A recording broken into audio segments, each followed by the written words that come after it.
Olá, aluno! Eu sou o professor Ricardo e nós vamos analisar História Econômica Geral, a unidade 1. Quais foram as bases e a formação para o surgimento do mundo feudal? Porque, inegavelmente, esse mundo feudal vai gerar as bases e as relações que geram um novo mundo. Que novo mundo é esse que aparece aqui? O capitalismo.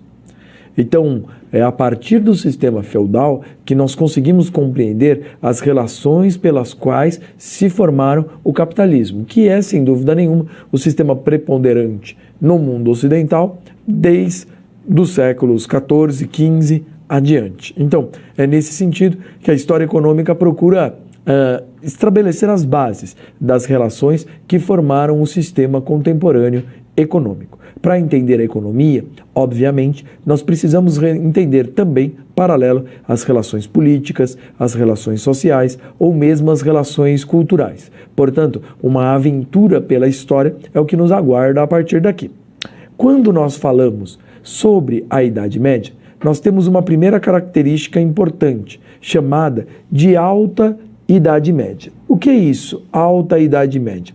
Todo momento que nós analisamos alta na história, nós estamos falando sobre a formação e apogeu do feudalismo.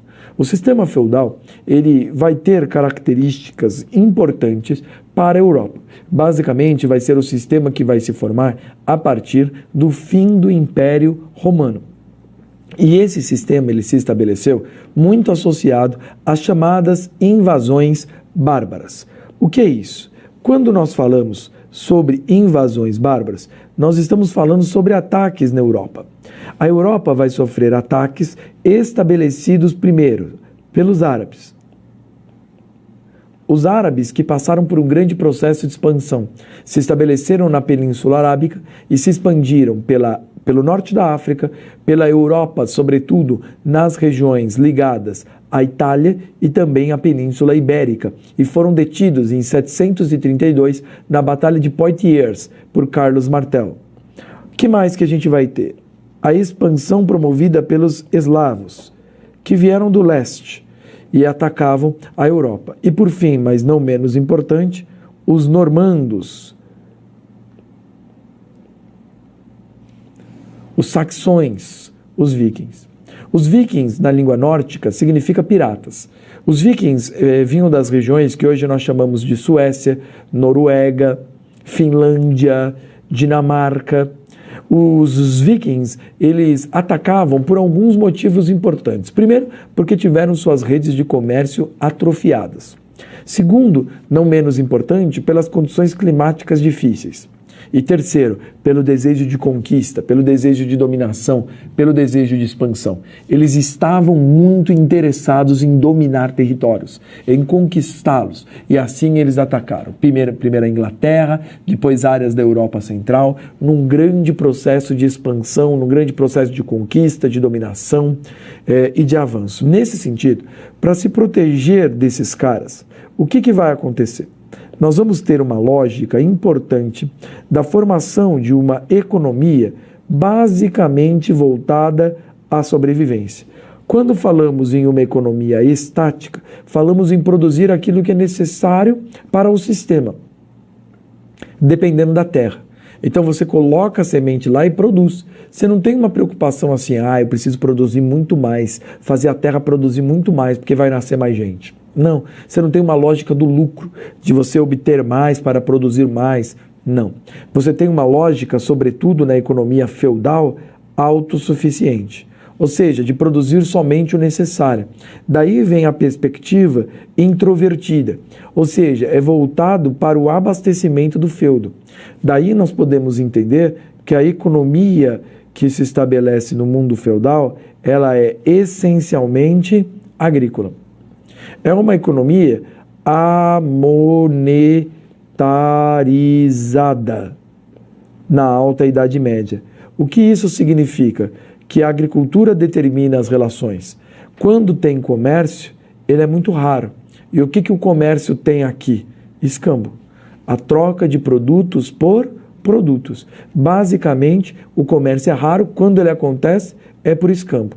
Não é à toa, portanto, que se nós temos uma economia agrícola e ela tem uma relação amonetária, que a riqueza está na terra. E o que é essa terra? O feudo. O feudo que é dividido em 3 grandes partes. Nós temos o manso senhorial. A palavra manso significa, caro aluno, domínio do senhor. Nós temos a área que é comum,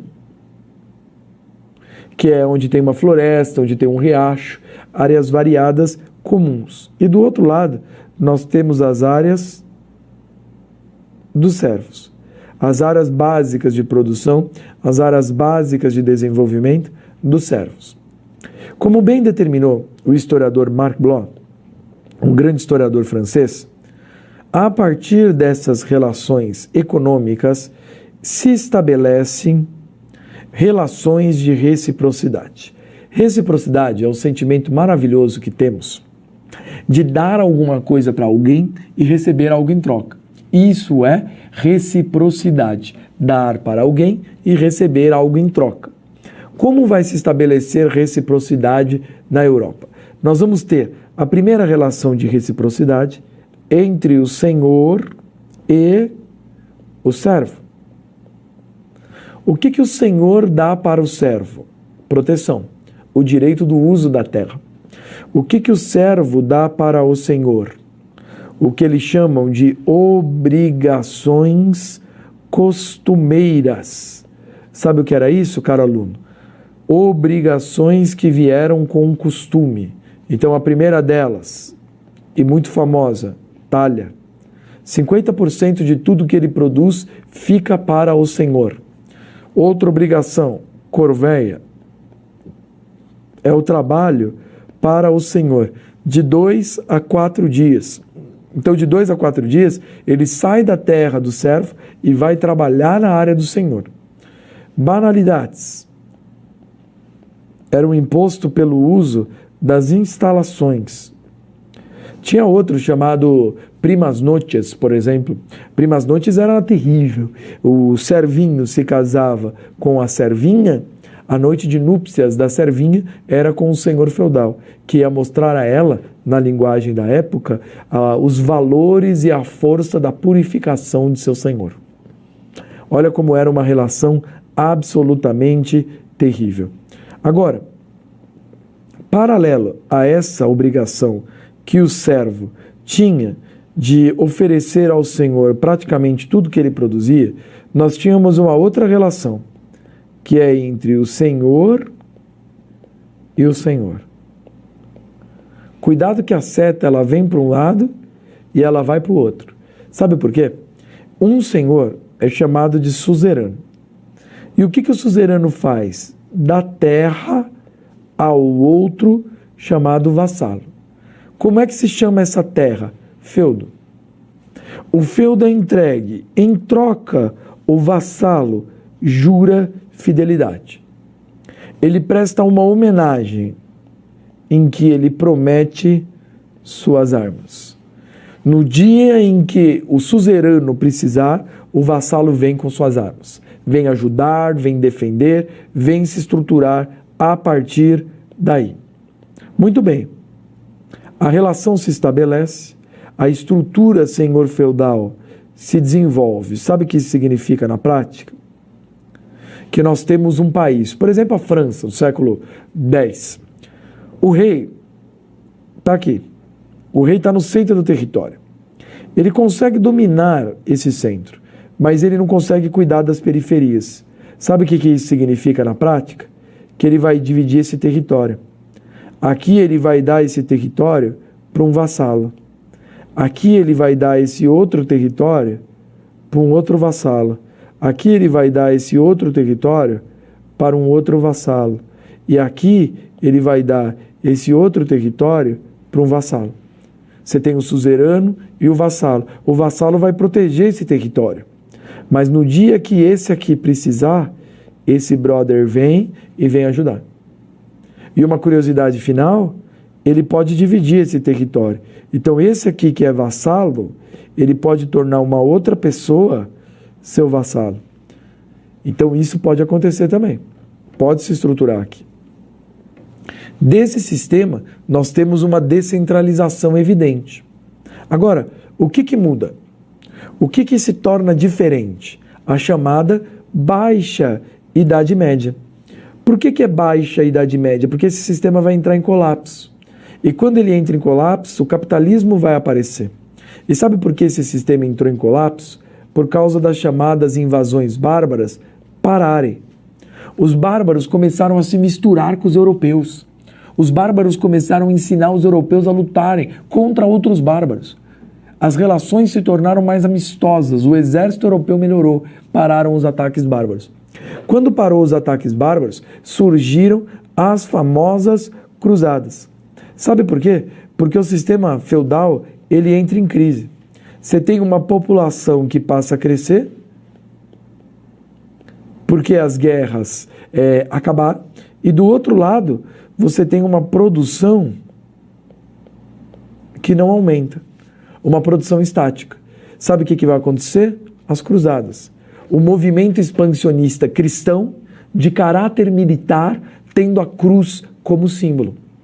É um movimento que justifica-se pela religião, mas que tem como base a lógica econômica, como muitos movimentos ocorreram na história. O que vai acontecer com as cruzadas? Elas tomam Jerusalém, que era o pretexto central, depois perde Jerusalém, depois nunca mais reconquista Jerusalém, mas a quarta cruzada vai ser importante. Por quê? Porque ela promove a reabertura do Mediterrâneo à navegação cristã. O Mediterrâneo tinha sido dominado pelos árabes e agora ele é reconquistado pelos cristãos. Sabe o que isso vai permitir? A volta do comércio, a volta de uma vida urbana. As cidades vão se estabelecer e se tornar importantes. Vai vir produtos chamados de especiarias. Rotas comerciais vão aparecer pela Europa, em lugares com muito comércio, chamado de feiras. Ou seja, há uma palavra-chave, caro aluno, dinamização do comércio, com a abertura do Mediterrâneo novamente ao comércio cristão. Vamos à nossa interatividade? A economia feudal era essencialmente agrícola, item A, industrial, item B, comercial, item C, diversificada, item D, ou monopolista, item E. Voltamos já com a resposta.